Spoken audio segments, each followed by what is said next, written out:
England के कुछ व्यापारियों ने लंदन में ईस्ट इंडिया कंपनी की स्थापना की। कहाँ पर? हाँ। कब की गई थी? तो 1600 ईस्वी को। इंग्लैंड की महारानी एलिजाबेथ प्रथम, इंग्लैंड की महारानी कौन थी?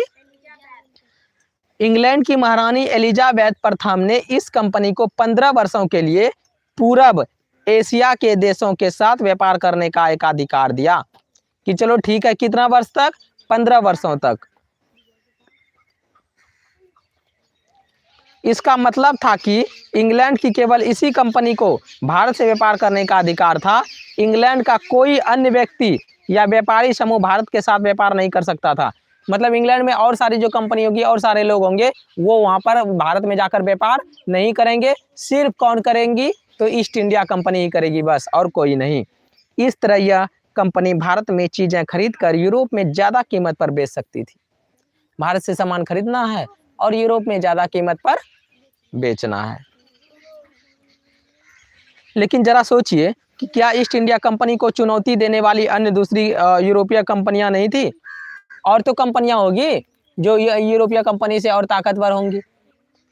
पुर्तगाल तो पहले से ही भारत के साथ व्यापार कर लाभान्वित हो रहा था। इसके साथ ही हॉलैंड, फ्रांस एवं डेनमार्क, कौन कौन से? हॉलैंड, कौन कौन से थे कंपनी? हॉलैंड, फ्रांस, डेनमार्क जैसे देशों की व्यापारिक कंपनियों के हित भी इंग्लैंड की ईस्ट इंडिया कंपनी से टकराने लगे। देख लिया, ये सारे भी देश के लोग, ये सारी कंपनियां भी, हॉलैंड और डेनमार्क और फ्रांस वगैरह, फ्रांस के जो लोग थे, फ्रांस की जो कंपनियां थी, ये सब भी सोचते थे कि हम भारत में जाकर के व्यापार करें।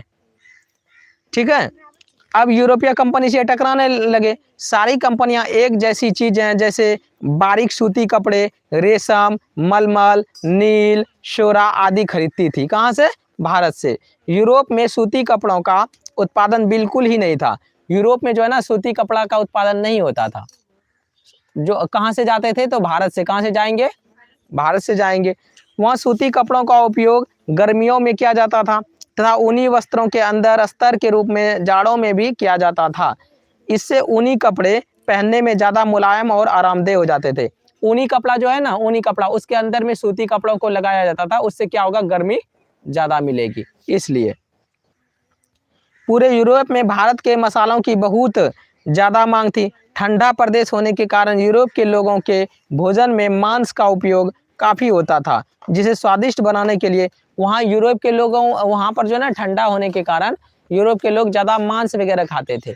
अब मांस खाएगा तो सोचो कि मांस खाएगा तो बढ़िया से जब तक टेस्टी नहीं बनेगा तो अच्छा लगेगा नहीं। और वो टेस्टी बनाने के लिए जब भारत से वो मसालों की जरूरत होगी। किस चीज की जरूरत होगी? और वो कहाँ से जाएंगे? मसाला कहाँ पर हो रहा है? भारत में।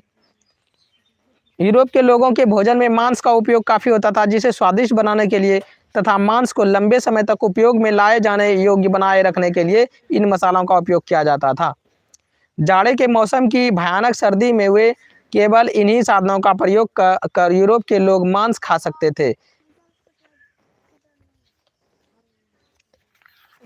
यूरोप के लोग क्या करते थे? मांस खाते थे। तो ये जो है ना, वो ये लोग भी क्या करने लगे? ये लोग भी क्या करने लगे? भारत की ओर रुख करने लगे। अब देखो होता क्या है, एक यहाँ पर जो आपको हाईलाइट किया हुआ है, हाईलाइट में दिखाया गया है कि वाणिज्यवाद क्या है। ये क्या कहते हैं? वाणिज्यवाद क्या है? वाणिज्यवाद का मतलब लाभ कमाने के उद्देश्य से की गई व्यापारिक गतिविधियां आती हैं। इसमें किसी देश की संपदा का अंदाजा उसके पास जमा मूल्यवान धातुओं, विशेषतः स्वर्ण की मात्रा पर निर्भर करता है। किस पर निर्भर करता है? स्वर्ण की स्वर्ण की मात्रा पर।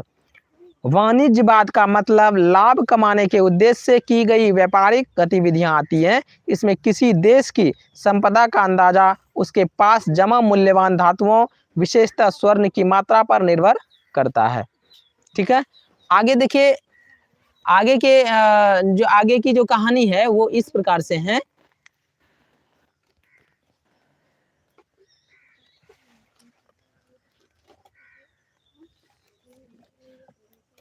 तो अभी आपने देखा कि किस प्रकार से यूरोपीय कंपनी आगे बढ़े और उसके बाद उसको देख करके हॉलैंड, फ्रांस